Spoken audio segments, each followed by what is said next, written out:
আসসালামু আলাইকুম। দুপুরে এখন খাওয়া দাওয়া করতে বসলাম। আজকে আমরা দুপুরে কি রান্না করছেন আজকে দুপুরে? আজকে দুপুরে একটা নতুন শাক, এই এবছরের প্রথম শাক, এটাকে বলে আমাদের গ্রামে ভাত্তা শাক। সেটা সিম দিয়ে রান্না করছি। কে কে এটা পছন্দ করেন অবশ্যই কমেন্ট করে জানাবেন।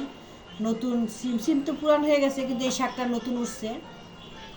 আর তার সাথে মসুরির ডাল টমেটো দিয়া দেখেন, সেই কালারটা সেই রকম হয়েছে মাশাল্লাহ। একদম ঘন করে রান্না করছি। আর একটা জিনিস রান্না করেছি, সেটা হলো রুই মাছ। রুই মাছটা এত টাটকা ছিল, লাফাইতেছে। আর নতুন আলু, সাথে মূলা আছে। এই মূলাটা আমি জানেন কত কেজি কিনছি?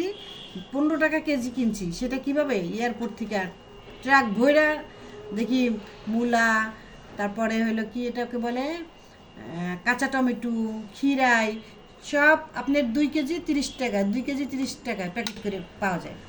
আমি ওইখানে একটু গিয়েছিলাম বেড়াইতে, তা আসার সময় আমি নিয়ে আসছি মূলাগুলি। খুবই ভালো কোয়ালিটি, মোটামুটি চলে, খারাপ না।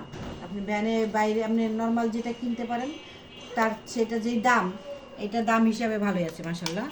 তা আমি আজকে এটা দিয়ে খাবো। আপনারা খাওয়া দাওয়া করেন। দুপুরে কী কে রান্না করছেন অবশ্যই কমেন্টে জানাবেন।